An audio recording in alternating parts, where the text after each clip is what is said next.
But I just want to get back to the two questions at the end of the table about sources and also thinking about the transition issues.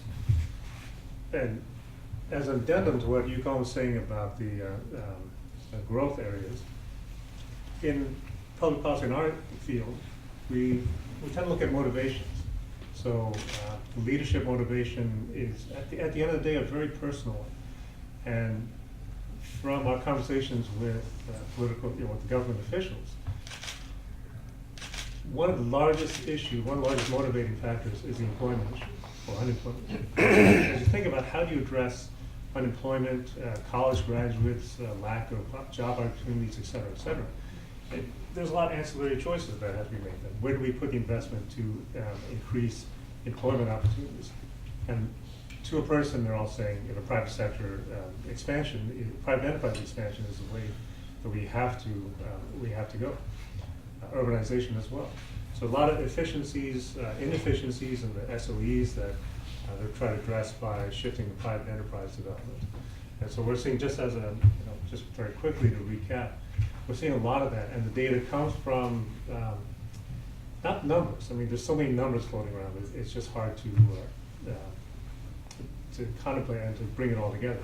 But rather from the personnel motivations and leadership motivations that that come from direct conversation and direct talk, direct interviews. So, James?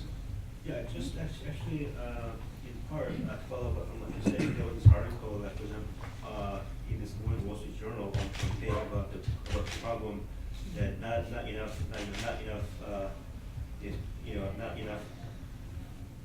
of the young people who graduate from the elite schools, colleges, and universities in China going to creating companies. I mean, not enough of an entrepreneurial environment, entrepreneurial spirit. Other than just want to get safe and secure job, that and state-owned enterprise and so forth. So to address the problem of the growing unemployment, even among most highly educated young people, I mean, what can be done about the role of the government? I mean, is there something that the government can do to create this kind of environment whereby young people are more encouraged to take risk and going to start up and so forth? yeah, it's a good question. I think I've been working with the city, the city of Qingdao on how to create entrepreneurial activities, entrepreneurial ecosystems, and it's a cultural transition issue.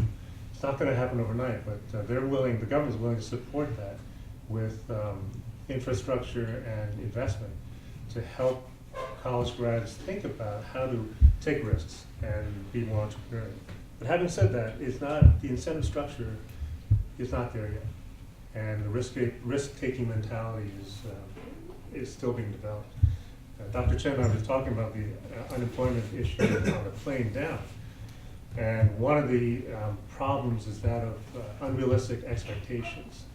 So as you think about the investment by a family in their child's education, the pressure to get a better ROI on that, so to speak, becomes enormous. And so a lot of jobs just won't do for that. And so there's a problem of unmet and increased expectations that address the motivation issue.